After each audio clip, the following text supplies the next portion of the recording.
Ditarik kemudian garis dari kutub utara ke Makkah. Koordinatnya harus tahu dulu koordinat. Ditarik pula garis dari kutub utara ke Payakumbuh. Ditarik garis dari sini ke Makkah. Ini kan segitiga nih. Kita tahu titik koordinat ini, titik koordinat ini, titik koordinat ini. Jarak ini kita tahu, jarak ini kita tahu. Jarak ini pun kita tahu. Yang kita ingin tahu sekarang apa? Besaran sudutnya berapa? Ya. Itu gunanya trigonometri itu. Ini orang sekarang belajar kamu tidak usah belajar trigonometri, sin cos tangen itu ilmu kapia apa cerita. Anehnya di Makkah yang saya lihat juga itu orang-orang salat di jalan ini benar-benar ikut saf jalan, bukan ikut saf salat. Yang berada di sini menghadap Masjidil Haram, oke. Menghadap Masjidil Haram mereka nih. Tapi yang sudah di sini ini tidak menghadap lagi ke Ka'bah. Memang menghadap ke masjid betul, tapi tidak menghadap ke Ka'bah, tidak sah salat. Assalamualaikum warahmatullahi wabarakatuh. Alhamdulillahilladzi arsala rasulahu bil huda wa dinil haqqi liyudhhirahu 'ala ad-dini kullihi wa kafaa billahi shahida. Asyhadu an la ilaha illallah wahdahu la syarikalah wa asyhadu anna Muhammadan 'abduhu wa rasuluh. Allahumma salli wa sallim wa barik ala hadzal nabiyil karim wa ala alihi wa sahbihi wa man tabi'ahum bi ihsanin ila yaumiddin. Fanawaina ta'alluma wa ta'lim wa naf'a wal intifa' wal ifadata wal istifadah wal hatha ala tamassuki bi kitabillahi ta'ala wa bi sunnati nabiyhi sallallahu alaihi wasallam wa du'a ila al-huda wa dilalata ala al-khairi ibtigha'a mardatillahi wa sawabihi wa qurbihi. Allahumma 'allimna ma yanfa'una wanfa'na bima 'allamtana wa zidna ilma. Bapak-bapak, ibu-ibu, para guru, para jamaah yang dimuliakan Allah, puji syukur kehadirat Allah Subhanahu wa taala. Salawat dan salam mudah-mudahan selalu tercurah untuk Nabi Muhammad sallallahu alaihi wasallam. Mudah-mudahan dilimpahkan pula untuk keluarga dan para sahabat beliau serta kepada siapapun yang telah menyampaikan ajaran beliau kepada kita. Mudah-mudahan kita, keluarga kita, anak cucu kita semuanya tetap berpegang teguh kepada apa yang telah dibawa oleh Nabi Muhammad sallallahu alaihi wasallam. Sehingga nanti di akhirat kita bisa dibangkitkan bersama-sama dalam barisan beliau dan mendapatkan syafaat dari beliau. Lanjutkan kajian kita. Sebelumnya kita sudah membahas tentang syarat-syarat sah sholat. Kalau di dalam modul itu halaman 12. Dalam modul halaman 12. Kita sudah bahas syarat suci, sudah mengetahui masuk waktu, sudah menutup aurat, itu yang kemarin kita bahas, itu yang agak panjang. Kenapa? Karena memang pembahasan aurat ini bukan hanya dalam sholat, tapi juga di luar sholat. Dengan siapa kita sedang berada? Dengan suami, dengan sendiri, ya, dengan mahram dan seterusnya. Ini kita landaskan ke dalam firman Allah Subhanahu wa taala surat An-Nur ayat 30. Surat An-Nur ayat 30. Nah, juga kita bahas pada pertemuan sebelumnya bagaimana hukum cadar atau hukum wajah perempuan. Hukum wajah perempuan. Kalau yang menganggap bahwasanya wajah perempuan itu aurat, maka cadar yang dipakai itu cadar burqa. Sadonya ditutup. Tapi kalau misalkan cadarnya cuma nutup bawah, matonya nampak juga, nah berarti dia tidak meyakini bahwasanya wajah itu aurat berarti itu. Bukan aurat wajah berarti kalau seperti itu. Karena mata juga termasuk wajah, ya. Nah, itu tujuannya untuk apa? Nah, itu berarti tujuannya hanya sekedar membantu laki-laki menjaga mata. Balik ke surat An-Nur lagi. Qulil mu'minina yaghuddu min absarihim. Katakan bagi orang-orang beriman untuk menahan pandangan mereka. Pandangan ku bahayu ya bapak-bapak ibu-ibu ya. Pandangan ini berbahaya. Barangkali kita menganggap enteng saja melihat, ya kan melihat-lihat boleh tidak di kaca. Yo, mengaca itu awalnya dicari. Ya. Bagaimana pandangan yang diharamkan dalam syara itu? Ada standar pandangan. Kan memandang ada memandang berdosa, ada memandang tidak berdosa. Kita katakan kemarin memandang kalau ada hajat kan tidak masalah. Tapi pandangan yang berdosa itu apa? Kalau dulu kata guru kami Syekh Salim Al-Khatib, kalau ketika memandang seorang perempuan atau memandang seorang laki-laki. Dan kita lihat memang cuma wajahnya. Tapi saat memandang itu ada pula keinginan dalam hati kita melihat lebih dari sekedar apa yang tampak. Atau ada keinginan dalam hati kita ingin berkhalwat dengan orang yang kita pandang. Itu bahaya memandang. Siapapun yang kita pandang, hati-hati. Hati-hati. Kalau akan menimbulkan syahwat, maka memang perintah Allah untuk menahan pandangan, ya, menundukkan pandangan ini betul-betul penting. Apalagi perempuan. Kalau kata Buya Yahya, perempuan ini tidak usah ramah-ramah betul pada laki-laki. Ramah-ramah mana awak kepada laki-laki kau menjadi pintu, sebab laki-laki kau cok tekana-kana, ya nak. Awak menyapu biasa saja. Dah. Alam makan dah, alam minum bagai sampai malam tak kena adik laki-laki. Elok nak ibu sapunya macam. Ya, hati-hati. Dan kita banyak tahu ya kejadian-kejadian yang diinginkan setan. Tidak wak nan ingin tuh. Setan yang ingin tuh bermula dari ramah yang tak patut. Ramah tak patut, tak pada tempatnya. Sapu jadi ramah-ramah mana tak usah. Ramah-ramah mana tak usah. Disapu jadi ya rakabalah selesai. Ramah-ramah mana tak usah. Hati-hati ya. Nah, syarat terakhir yaitu menghadap kiblat. Nah, ini tidak melakukan pembatal, nanti kita khususkan babnya apa saja hal-hal yang membatalkan sholat. Syarat sah sholat adalah menghadap kiblat. Apa itu kiblat? Kiblat ini arti aslinya adalah arah. Arah kita sholat. Sebelumnya umat Islam menghadap ke Baitul Maqdis atau Masjidil Aqsa ketika sholat. Nah, ini kiblat pertama kaum muslimin yaitu Masjid Al-Aqsa, Baitul Maqdis. Maka jangan dianggap enteng posisi Baitul Maqdis, jangan dianggap enteng posisi Masjidil Aqsa bagi kaum muslimin, dan jangan disuruh pula umat Islam di situ, umat muslim di Masjidil Aqsa di Palestina untuk hijrah meninggalkan Masjid Agung tersebut. Ya, itu berdarah-darah umat Islam. Bagaimana umat Islam dahulu mempertahankan dalam perang salib Masjidil Aqsa, akan disuruh saja umat Islam hijrah? Tidak seperti itu solusinya. Ya, la hijrata ba'dal fathi. Sebuah daerah kalau misalkan sudah menjadi daerah muslim, tidak boleh orang Islam meninggalkan daerah tersebut. Ya, la hijrata ba'dal fathi. Ketika Makkah sudah dibuka, terjadi peristiwa Fathu Makkah, Nabi SAW katakan hal itu, la hijrata ba'dal fathi. Ya, tidak ada hijrah lagi. Itu tidak hijrah namanya lagi. Nah, jadi kemudian diturunkan oleh Allah Subhanahu wa taala di dalam surat Al-Baqarah ayat 144. Awal-awal juz 2. Fawalli wajhaka syatral masjidil haram.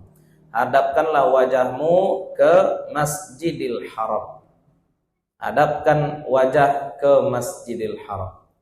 Nah, ini perintah menghadap ke Masjidil Haram. Yang dimaksud Masjidil Haram itu apa? Isi Masjidil Haram. Apa itu? Ka'bah. Maka orang yang berada di dalam Masjidil Haram menyaksikan mereka Ka'bah, maka mereka harus menghadap Ka'bah secara yakin. Untuk pembahasan menghadap kiblat dan banyak juga orang-orang di Makkah ini yang entah awam entah bagaimana.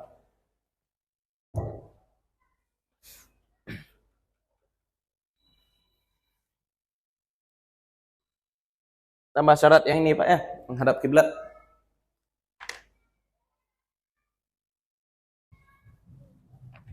Ini Ka'bah. Ini Masjidil Haram. Ya. Ini jalan nih, di sini nih ada jalan. Orang kalau sudah penuh Masjidil Haram, sudah penuh halaman Masjidil Haram, mereka sholat di jalan. Mereka sholat di jalan. Anehnya di Makkah, yang saya lihat juga itu, orang-orang sholat di jalan ini benar-benar ikut saf jalan, bukan ikut saf sholat. Yang berada di sini menghadap Masjidil Haram, oke. Menghadap Masjidil Haram mereka nih. Tapi yang sudah di sini ini tidak menghadap lagi ke Ka'bah. Memang menghadap ke masjid betul, tapi nak menghadap ke Ka'bah tidak sah salat. Mestinya bagaimana? Ya membelok loh situ. Ya. melingkar juga. Pokoknya dalam sholat kita menghadap ke Ka'bah. Itu bagi orang yang memang nampak Ka'bah. Bagi orang yang tidak nampak Ka'bah seperti kita, bagaimana solusinya? Kita menghadap Ka'bah secara zon. Kita pakai ilmu untuk menghitung arah kiblat.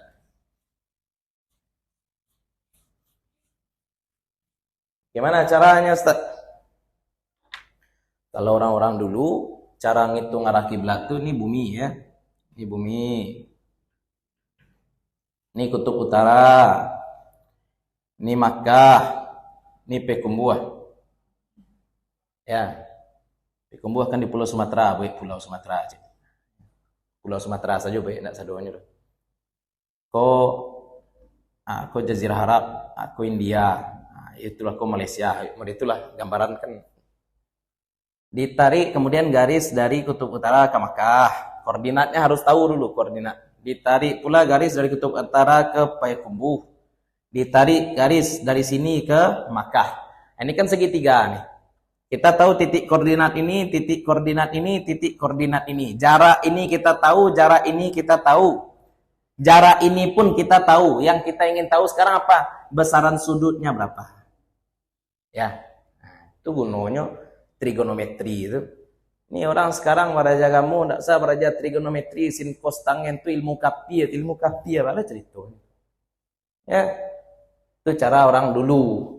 Jadi jangan diremehkan orang-orang dulu ya. Orang dulu itu cara menentukan arah kiblatnya benar-benar seperti ini. Kiai Haji Ahmad Dahlan ketika pulang ke Yogyakarta tahu beliau bahwasanya arah kiblat di masjid dekat keraton itu tidak lurus dari mana ya? Dari ilmu hisab. Tapi lagi-lagi kita katakan metode menghitung arah kiblat yang ada saat sekarang ini tidak ada yang akurat 100%. Kita tidak bisa katakan secara pasti bahwasannya arah kiblat satu masjid itu benar 100%, tidak mungkin. Misalkan Bapak sholat di masjid sini, Masjid Taqwa. Kita punya handphone masing-masing atau kita punya kompas, kemudian kita hitung kiblatnya. Kita kalibrasikan HP kita hitung kiblat, ternyata kiblatnya tidak sesuai dengan HP kita. Dicoba pula dengan HP kawan berbeda pula dengan hasil HP kita. Bagaimana? Itu karena memang metode menentukan arah kiblat itu zonni semua. Dan cukup zon menjadi landasan dalam beramal. Landasan dalam iman tidak boleh pakai zon, tapi landasan dalam beramal boleh pakai zon. Sama dengan waktu sholat kemarin, kita juga pakai zon. Sama dengan sucinya karpet masjid, kita juga pakai zon, tidak pakai yakin. Iya Bu ya? Karpet masjid kita ini suci enggak nih? Bu? Yakin? Nah, pasti ada kemungkinan. Bisa jadi anak-anak sudah dari WC, dipijak-pijaknya, pakai pipisnya, tuh naiknya ketemu saja. Bisa jadi. Yang bisa jadi itu tidak kita jadikan sebagai patokan. Yang kita jadikan patokan itu adalah aslinya. Aslinya suci ya sudah. Zon kita bahwasanya masjid suci, maka kita boleh sholat di atas masjid ini. Sama dengan kiblat. Jadi kalau misalkan, ini ada juga yang bertanya, kalau misalkan sebuah masjid kiblatnya agak melenceng, agak 2-3 derajat, perlu diganti Ustaz, perlu digeser Ustaz? Tak. Al-ijtihad la yang kudu bil ijtihad. Satu ijtihad tidak membatalkan ijtihad yang lain. Ulama dahulu menentukan arah kiblat pakai ilmu juga. Kita pun pakai ilmu, tapi tidak ada satu ilmu ataupun ilmu lain itu yang pasti, yang akurat 100%. Kalau kita bilang lebih mutakhir, bisa kita katakan lebih mutakhir. Tapi kalau sudah keterlaluan arah kiblatnya ya 8 derajat, 10 derajat, 15 derajat, nah itu berarti fahish. Itu keterlaluan, Pak. Ya, jauh missnya itu. Istilahnya kan dalam matematika pun perhitungan kiblat mesti ada margin error ya, pasti ada. Ya, 1, 2 derajat, 3 derajat itu masih dimaklumi. Kalau sudah keterlaluan melencengnya perbaikilah. Ya, perbaikilah.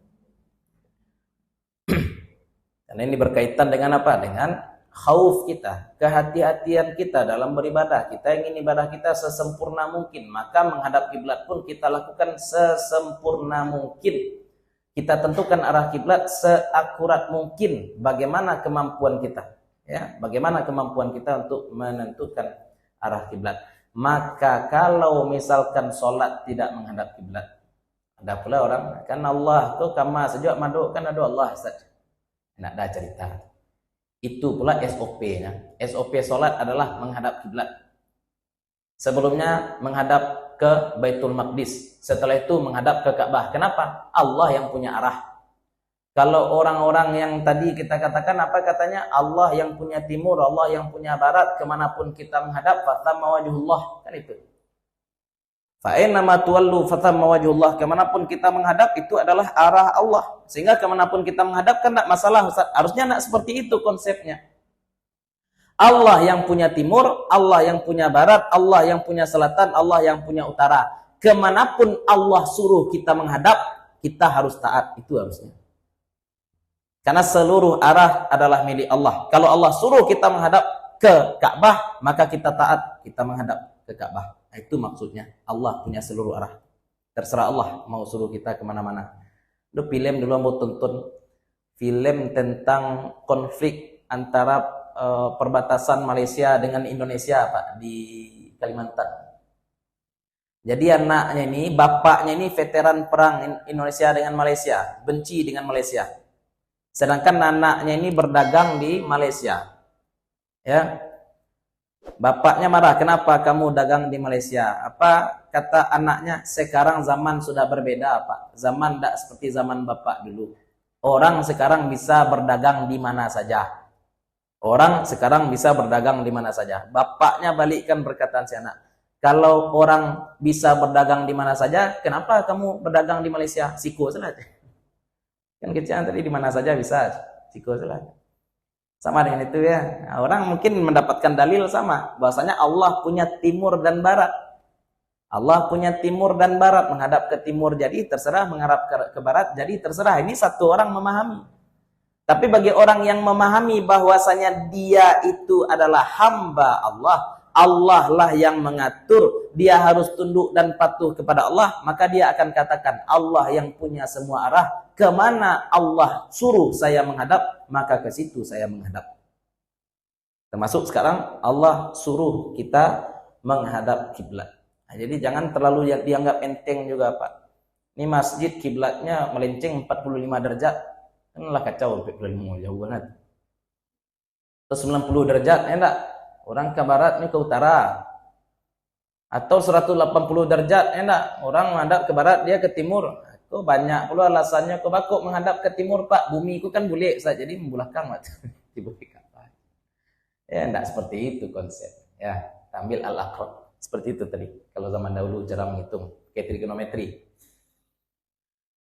Ya, itu tentang menghadap kiblat. Sekarang kita masuk dalam kaifiyat salat, tata cara pelaksanaan salat. Rukun dan sunnah-sunnah salat. Kemarin kita katakan bahwasanya salat itu yang wajib ada syarat, ada rukun.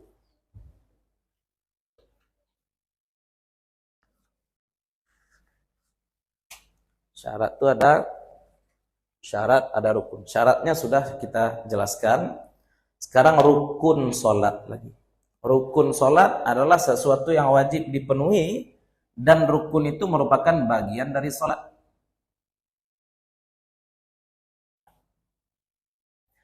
Kita bisa membahas rukun ini dari sisi perbuatan, dari sisi perkataan, dari sisi hayat, kemudian dari sisi hati kita ketika sholat. Atau sesuai dengan urutan tartib. Yang penting total rukun sholat itu berbeda-beda. Ada ulama yang mengatakan 13 rukun sholat, ada yang mengatakan 17. Kenapa ulama bisa berbeda-beda? Perbedaan terkait rukun sholat itu hanya perbedaan redaksi saja, tapi dalam prakteknya sama. Utamanya gara-gara apa? Gara-gara tumakninah. Dan kita memakai yang umum kita pakai juga. Apa itu? Bahwasanya tumakninah bukan rukun sholat, tapi syarat dalam rukun yang tidak ada bacaan di dalamnya. Sekarang rukun sholat, mulai dari takbir ihram, kemudian Fatihah. Ini rukun qauli. Rukun perkataan. Yang perbuatannya apa, Ustaz? Yang perbuatannya berdiri. Bagi yang mampu. Perbuatannya apa lagi? Ruku. Perbuatannya apa lagi? I'tidal. Kemudian sujud. Duduk antara dua sujud.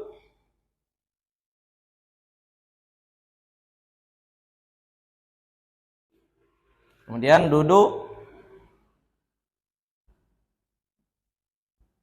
Tahiyat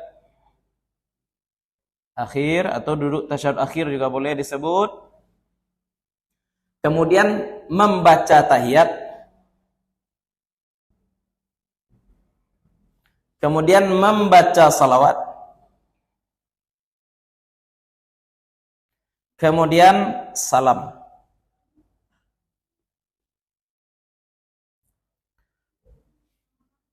Kemudian tertib.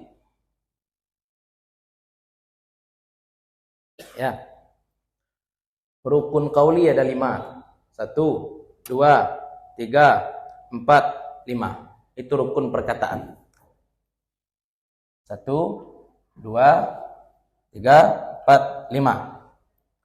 Sedangkan rukun perbuatan 1, 6 ya. 2, 3, 4, 5, 6. Rukun hayat pelaksanaan sholat, ini dia nih, tertib. Kemudian tambah dengan rukun qalbi yaitu niat.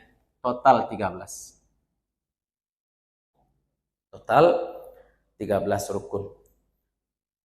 Ustadz, mana tumakninah? Nah, tumakninah harus dilakukan. Tumakninah itu merupakan syarat dalam rukun-rukun yang tidak ada bacaan wajib dalam rukun tersebut. Dalam duduk tahiyat akhir ada bacaan wajib. Apa itu? Bacaan tahiyat, at-tahiyatul mubarakah. Kemudian juga ada salawat. Kemudian terakhir ada salam. Dalam berdiri juga ada bacaan. Apa itu? Fatihah. Sehingga walaupun orang ini tidak menambah tumakninah, mereka tetap akan diam dalam gerakan tersebut. Istilahnya orang tagak tidak mungkin tagak coto ayam saja. Tapi ruku andai tidak ada tumakninah, maka boleh jadi seseorang akan ruku. Nah, itu saja. Tidak boleh. Ruku, diam dulu, baru i'tidal. Itu yang disebut dengan tumakninah. Berhenti sejenak, walaupun kita tidak membaca apa-apa. Bacaan ruku itu sunnah, bacaan i'tidal itu sunnah, bacaan sujud itu sunnah, bacaan duduk antara dua sujud itu juga sunnah, tidak wajib. Kalaupun ibu, bapak ruku tidak baca zikir, boleh Ustaz, boleh. Sah salatnya, sah salat. Yang penting yang 5 pokok jangan tinggal. Takbiratul ihram, Fatihah, tahiyat, salawat, salam, karena ini adalah rukun salat. Ya. Sama dengan gerakan lain yang mungkin tidak kita sebutkan di dalam rukun salat ini. Apa contoh gerakan yang tidak kita sebutkan di sini? Duduk istirahat. Kita bangkit dari rakaat pertama menuju rakaat kedua. Duduk sejenak.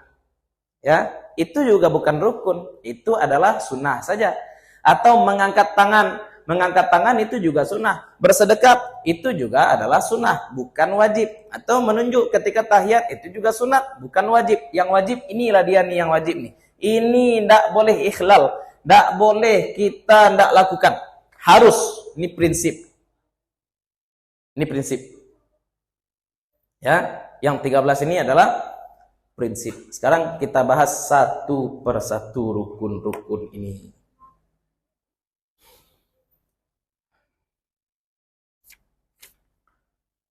Ini gambarannya rukun, tapi nanti prakteknya tentu berbeda-beda masing-masing sholat ya bapak-bapak ibu-ibu ya. Sholat subuh 2 rakaat, sholat zuhur 4 rakaat, sholat asar 4 rakaat, maghrib 3 rakaat, isya 4 rakaat, total 17 rakaat semuanya. Kita mulai sholat itu dengan niat. Dan semua ibadah ditentukan dengan niat. Kata Nabi SAW, innamal a'malu binniyat. Apa fungsi niat? Niat berfungsi untuk membedakan antara kebiasaan dengan ibadah. Antara adat dan ibadah. Niat juga bertujuan untuk membedakan antara level ibadah. antara level ibadah. Contoh, kita mau berangkat ke masjid, ketika dari rumah kita sudah berniat bahwasanya nanti di masjid saya akan sholat subuh. Saya juga akan sholat tahiyatul masjid. Saya juga akan sholat sunnah fajar. Saya juga akan sholat istikharah barangkali. Ya, kan panjang tuh waktu antara azan dan iqamat subuh. Nah, Bapak Ibu sudah berniat seperti itu dari rumah. Tapi dari banyak sholat yang diniatkan dari rumah, yang wajib yang mana? Sholat subuh. Dan semua sholat yang kita sebutkan tadi semuanya 2 rakaat. Sholat istikharah 2 rakaat, tahiyatul masjid 2 rakaat, sunat fajar 2 rakaat, sholat sunnah wudhu kalaupun mau kita lakukan juga 2 rakaat, sholat subuh yang fardu juga 2 rakaat. Lalu apa yang membedakan antara sholat yang sama-sama 2 rakaat ini kalau bukan niat? Nah, di situ gunanya niat. Maka ketika kita takbiratul ihram, kita berikan cap, kita berikan stempel, kita berikan identitas kepada sholat yang kita lakukan ini. Nani kokos sholat fardu subuh, nani kokos sholat sunnah fajar, nani kokos sholat tahiyatul masjid, dan seterusnya. Makanya niat, berdiri, dan takbiratul ihram itu 3 rukun tapi dilakukan satu waktu. Niat, takbiratul ihram, berdiri, 3 rukun dilakukan dalam satu waktu. Makanya kita baca buku lain kadang-kadang Bapak Ibu ya, mana dulu Ustaz, takbir atau berdiri tegak lurus? Ya, kan kadang-kadang ada buku berdiri tegak lurus baru takbir. Ada orang ngecek berdiri tegak lurus baru berniat baru takbir. Ada orang ngecek niat baru berdiri tegak lurus. 3 ini kadang-kadang ya terbalik-balik. Kenapa bisa terbalik-balik? Gara-gara itu tadi. Karena memang aslinya 3 rukun ini dilakukan dalam satu waktu. Dengan kata lain, misalkan Bapak Ibu masbuk, imam sedang ruku. Imam sedang ruku, Bapak masbuk. Takbiratul ihram Bapak seperti ini ya. Allahu Akbar. Jadi Allahnya berdiri, akbarnya tidak sah sholat. Selesaikan takbiratul ihram baru kita ruku. Karena 3 ini berdiri, niat, dan takbir itu satu waktu. Selesai bar silahkan ruku. Turun ruku pakai takbir atau tidak Ustaz? Terserah. Karena takbir yang wajib dalam sholat cuma takbiratul ihram. Takbir pertama. Kenapa disebut takbiratul ihram? Karena takbir pertama itu mengharamkan sesuatu yang sebelumnya halal. Makanya disebut ihram. Sebelum makan boleh ibu makan? Sebelum sholat boleh makan? Boleh ya, malah tidak. Asal jangan bulan puasa, saya siang Pak ya. Tapi kalau sudah takbiratul ihram, tarasu kuaci tasaliin. Boleh dikunyah? Tidak boleh. Diludahkan ke muka, tidak perlu boleh. Aku para rujuk itu sampaikan, diludahkan ke depan juga tidak boleh. Samping. Tapi kalau berjamaah jangan sengaja orang lain. Ya, ludahkan. Atau kalau ada sapu tangan itu lebih baik. Kenapa tidak boleh meludah ke depan? Karena dalam salah satu hadis Nabi SAW katakan sesungguhnya Allah berada di hadapan orang yang sholat, maka jangan meludah ke depan ketika sholat. Jadi di mana Allah Bu? Di mana Allah? Aku gaji orang kayak ada pula orang zaman sekarang membatasi Allah di tempat-tempat tertentu. Di hadis dikatakan Allah di hadapan orang yang sholat. Di hadis lain dikatakan Allah sangat dekat dengan hambanya ketika hambanya sedang sujud. Hanya ambil dalam Al-Quran saja Allah dia telangi, duduk segala macam, aku gawat. Ya, kita tidak ambil tuh. Akidah yang membatasi Allah bertempat segala macam itu kita tidak ambil. Kenapa kita berdoa ke atas Ustaz? Karena itu kiblat doa. Sama dengan kita sholat ke Ka'bah, bukan berarti Allah tinggal di Ka'bah. Orang-orang kafir itu banyak tuh dia mengambil foto Ka'bah, di fotonya pas orang Islam sedang sujud ke Ka'bah. Mereka tuduh bahwasanya umat Islam semuanya menyembah Ka'bah. Kita tidak sedang menyembah Ka'bah, kita menyembah Allah. Kenapa kita menghadap Ka'bah? SOP-nya seperti itu. Ya. Yang dikira nanti menyembah, enggak, menyembah berbeda. Ya, sujud ke Ka'bah itu bukan menyembah Ka'bah sebagaimana Nabi Yakub dan saudara-saudara Nabi Yusuf sujud kepada Nabi Yusuf. Apakah ketika Nabi Yakub sujud kepada Nabi Yusuf berarti Nabi Yakub menyembah Nabi Yusuf? Oh, enggak.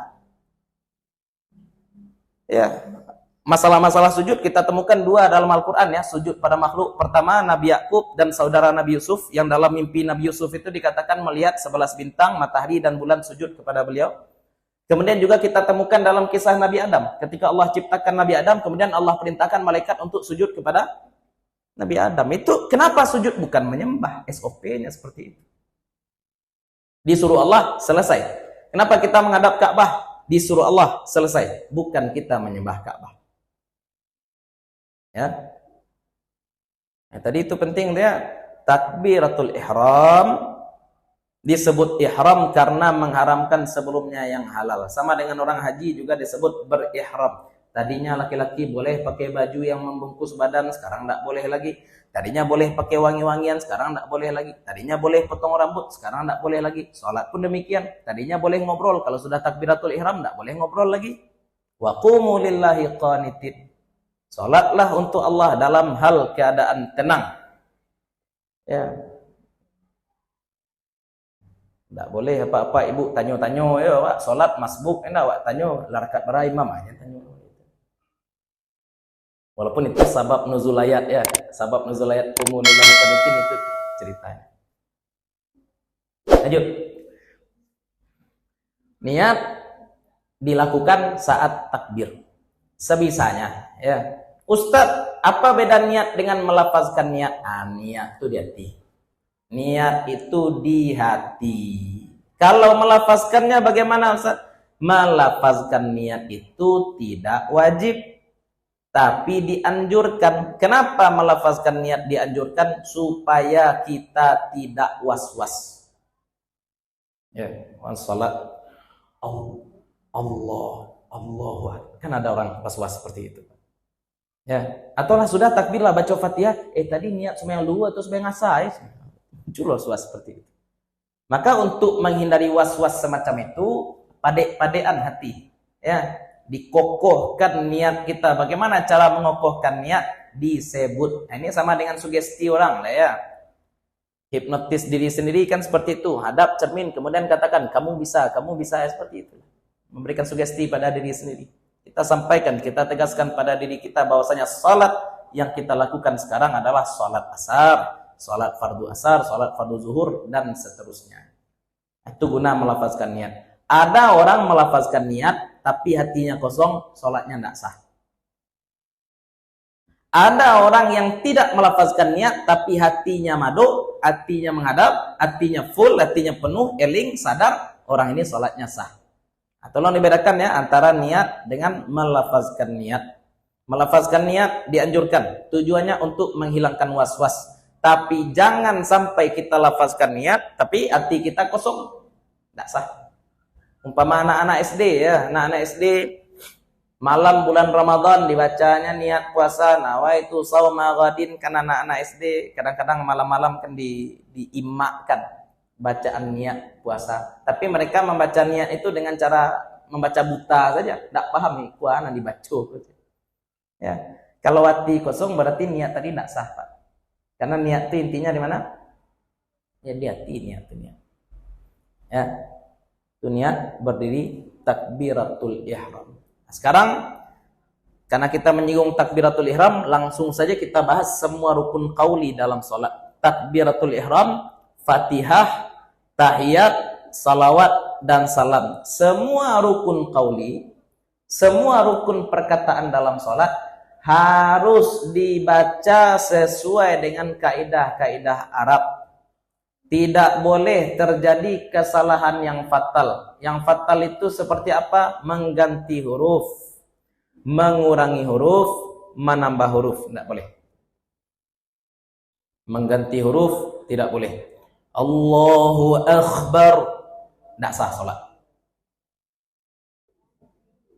Allahu Akbar, tidak boleh. Sah juga, tidak sah juga salat.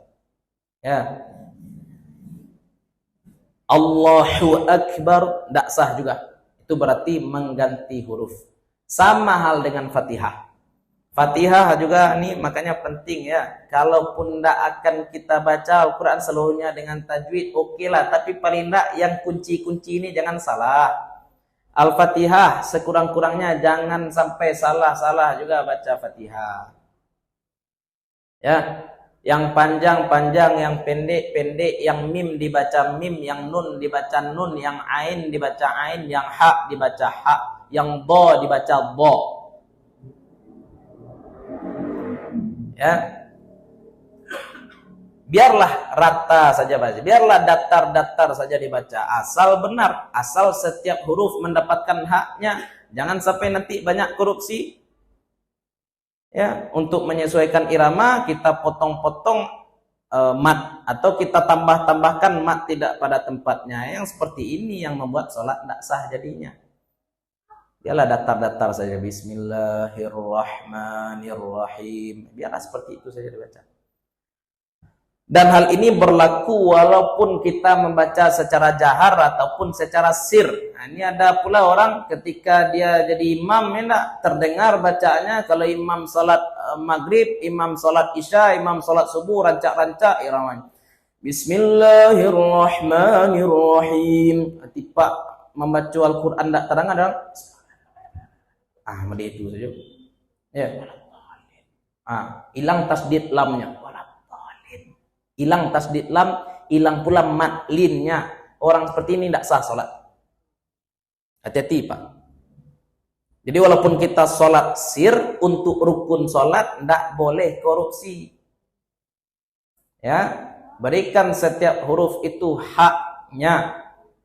Maka walaupun kita baca bisik-bisik, tetap baca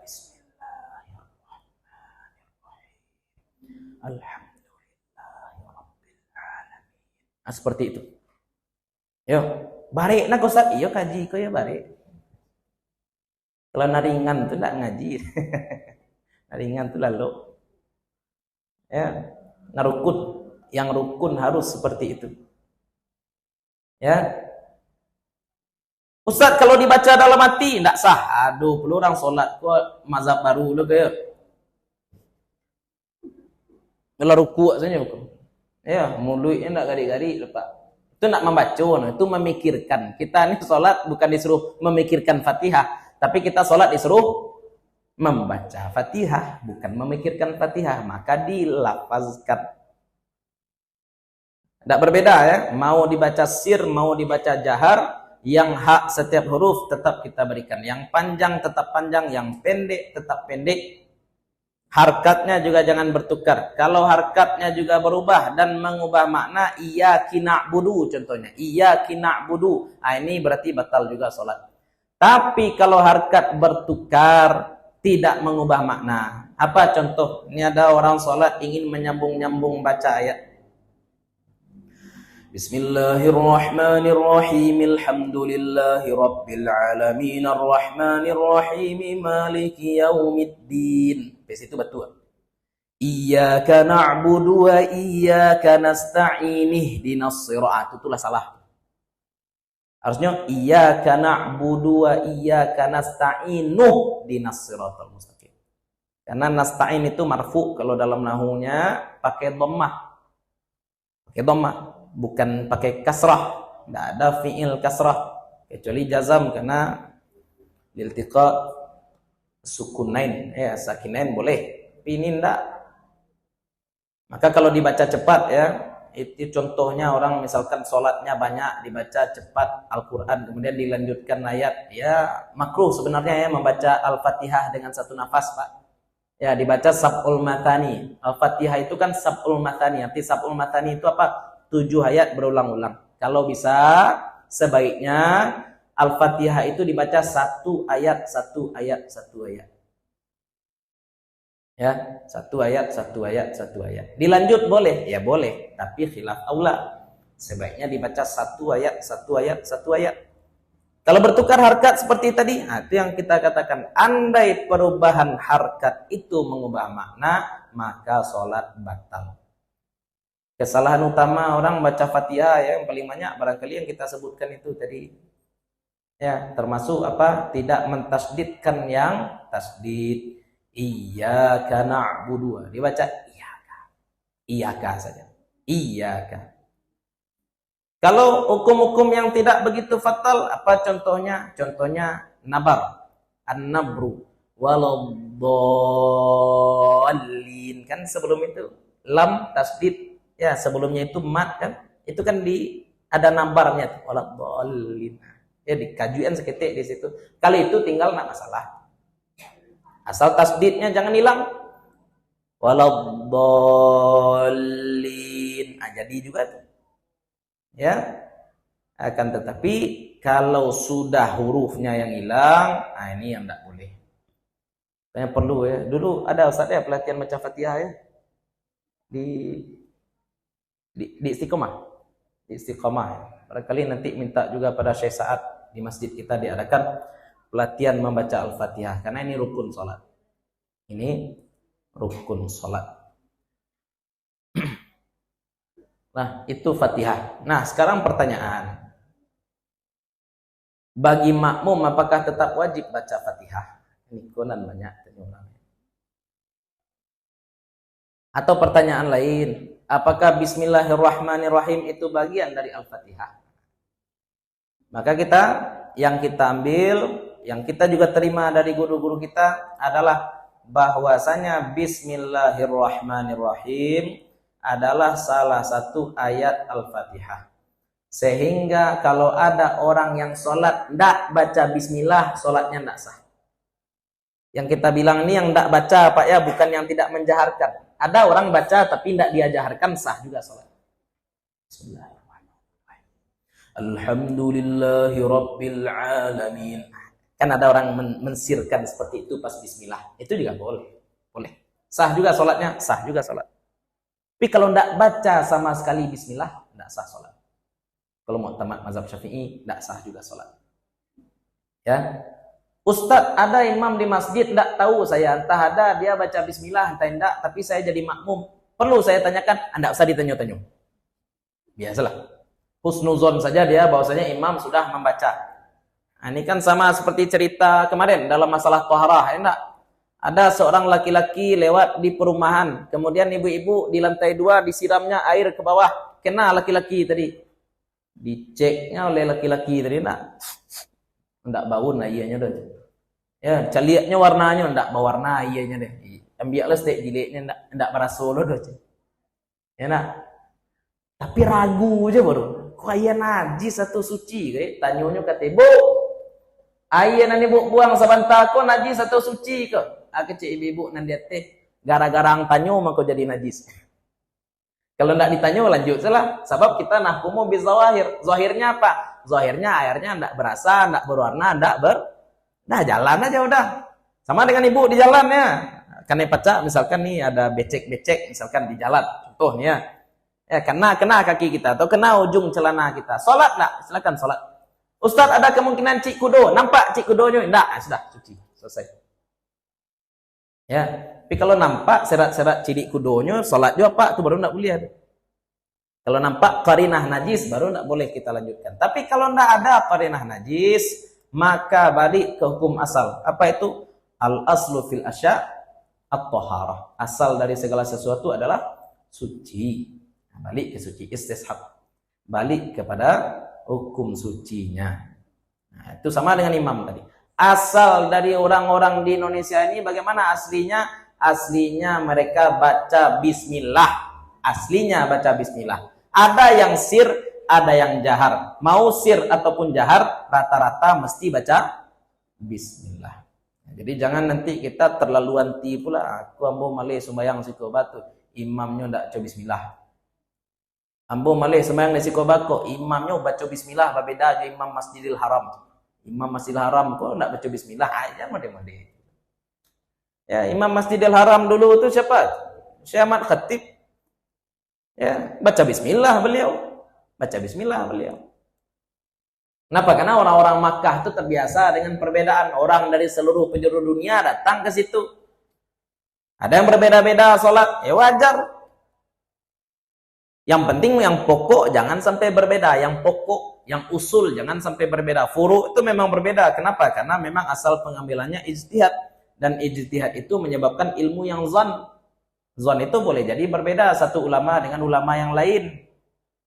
Ya, tapi jangan gara-gara hal-hal kecil, hal-hal yang sepele seperti itu malah menjadi sebab kita bertikai.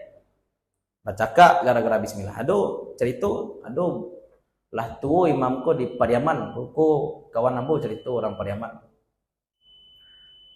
Imam ni dia sekali jadi imam di situ baca bismillah dongkak belakang. Dongkak belakang. Baca bismillah. Bismillah saja kami. Ya, itu kan orang tak dewasa. Orang tak dewasa. Ustaz awak Muhammadiyah tak ada cerita Muhammadiyah NU. Kau kaji kau. Orang acuk mana membawa kaji, kau kaji Muhammadiyah, kau kaji NU. Dia tanya ke udah gitu. Kan guru tapak suci kau. Ada orang NU beraja tapak suci. Ya, orang Kristen mana beraja tapak suci mungkin diterima. Boleh ada masalah. Ilmu tu ilmu. Ya, ilmu falak ni contohnya, ilmu falak ada Syekh Jamil Jambek Bukit Tinggi. Syekh Jamil Jambek Bukit Tinggi itu ahli falak. Kalau mau mencari referensi falak, kemana beliau pergi? Kepada Syekh Abdul Qadim Belubui. Syekh Abdul Qadim itu orang tarekat, orang Muhammadiyah. Maka dia ambilnya kaji ke situ. Itu nan ilmu tu. Orang kini apa? Gara-gara kelompok hilang ilmu. Kau nak gawat. Bajadian mana aku kuat kelompoknya Ustaz. Ustaz kau jangguit PKS. Mana dia kan? Aku jangguit Muhammadiyah. Kau sungguh NU. Kalau NU sungguh enak. Aduh. Ya pacalah jadinya. Ambo tadi ngecek tu Syekh Kiai Haji Hashim Asy'ari dengan Kiai Haji Ahmad Dahlan tu kaji nak berbeza. Guru sama. Guru ketika di Indonesia Kiai Haji Soleh Darat di Jawa. Ketika berangkat ke Makkah guru pun sama. Siapa? Dua guru utama. Satu Kiai Haji Syekh Mahfud Tremas. Syekh Mahfud namanya di Jawa. Termas atau Tremas? Saya tak tahu. Tremas ya. Termas. Ya, pokoknya di Jawa ada daerah Termas. Satu lagi Syekh Ahmad Khatib Minangkabau. Ya, sama guru di Makkah, sama guru di Indonesia. Bedanya apa? Syekh Kiai Haji Ahmad Dahlan pulang ke Indonesia, pulangnya ke daerah keraton. Sedangkan Kiai Haji Hashim Asy'ari pulangnya ke daerah pondok pesantren. Orang keraton, ke orang sibuk, makanya zikirnya tak panjang. Zikirnya enggak? Ya, Allahu Akbar. Apa doa iftitah orang Muhammadiyah? Allahumma ba'id, pendek. Ya, Allahumma ba'id. Ya, tahiyatnya bagaimana? At-tahiyatu lillah, boleh itu di Muhammadiyah. Bacaan sujudnya apa? Subhanakallahumma wa bihamdika. Ya, itu aja bedanya. Baju itu beda, cele. Kalau Kiai Haji Hashim Asy'ari pakai saroban seperti ini ya. Kalau Kiai Haji Ahmad Dahlan pakai batik. Tutup kepala sebab beli orang keraton itu saja beda. Kaji nak berbeda. Nah, orang sekarang yang suka membentur-benturkan itu, perbedaan-perbedaan itu. Ya, pimpinan Muhammadiyah dengan pimpinan Perti kalau di Sumatera Barat. Kalau Sumatera Barat kan Perti ya. Kalau itu Perti, MTI Canduang, MTI Jahu, MTI Tabik Panjang. Ya, bersobok pimpinan-pimpinan itu mereka ketawa-ketawa, tapi kalau anggota di bawah bersobok. Gara-gara rayu cakap lah, Ria rayu. Ya, Ria rayu beda lah. Kecik Syekh Hisham Kamil, ada guru kami di Mesir, Syekh Hisham Kamil datang ke Indonesia. Orang bertanya tuh pada beliau, Syekh, bagaimana kita menyikapi perbedaan hari raya di Indonesia? Kecik Syekh Hisham Kamil, enggak usah, silah kalian sembahyang rayu. Waduh. Batu Syekh, bang, enggak usah sembahyang rayu. Kecik Syekh, sembahyang rayu itu sunat. Salat rayu itu hukumnya sunat. Sedangkan bacaka hukumnya gara-gara nan haram, gara-gara nan sunat, bakarajuan nan ancak, enggak usah kalian salat itu kecik. Itu kan menampar awak sebenarnya itu ya. Orang luar lo namanya cek. Tapi jangan sembahyang rayu lo ibu besok. Ya, aduh lo. Kok jangan dikat lo ya. Ustaz Abi mengecek, tidak usah sembahyang rayu, saya tidak begitu. Belum ya. Yang penting kita sampaikan perbedaan itu biasa. Ada ulama beda-beda sedikit itu biasa. Ustaz Abdul Somad dengan Ustaz Adi Hidayat berbeda, ya biasa aja. Semua berpelukan ya. Tidak lupa tinju Pak. Ya. Tapi memang banyak orang Islam sekarang hobinya bertinju, hobinya berkelahi. Sebelum hijrahnya bacaka, apa nanti bacakanya Madrid di Barcelona bacaka. Ketika lah hijrah, apa nanti bacakanya? Baca kunut atau tidak? Baca bismillah atau tidak? Itu nanti bacakanya. Ya, itu sesuai dengan sabda Nabi itu, khiyarukum fil jahiliyati, khiyarukum fil Islam. Orang baik di masa jahiliyah, orang baik pula dia ketika Islam.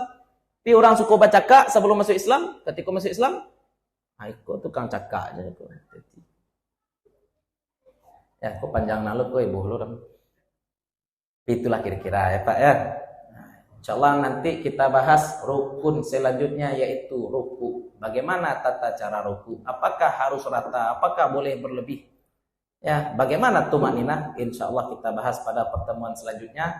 Tapi pertemuan selanjutnya barangkali 2 minggu lagi. Karena hari Jumat depan nambo mohon izin. Ustaz, mohon izin hari Jumat besok sebab ke Palupuah. Ke daerah ya. Palupuah. Pagadi, buat cari di Google 2 jam lebih ke situ ya. Ada acara ke situ. Mudah-mudahan mohon doa pula dari bapak-bapak ibu-ibu, mudah-mudahan diberikan kelancaran. Itu barangkali kajian kita pada malam hari ini. Semoga bermanfaat bagi bapak-bapak ibu-ibu, terutama untuk kami pribadi yang menyampaikan. Mudah-mudahan selama duduk di sini Allah bakar dosa-dosa kita, Allah tambahkan tabungan amal kita, Allah sayangi orang tua dan guru-guru kita. Allah kumpulkan kita nanti bersama-sama dengan orang-orang soleh, para syuhada, para nabi. Mudah-mudahan kita mendapatkan syafaat dari Nabi Muhammad SAW. Mohon maaf kalau ada yang salah, ada yang kurang, ada sesuatu yang tidak kami letakkan pada tempatnya. Assalamualaikum warahmatullahi wabarakatuh.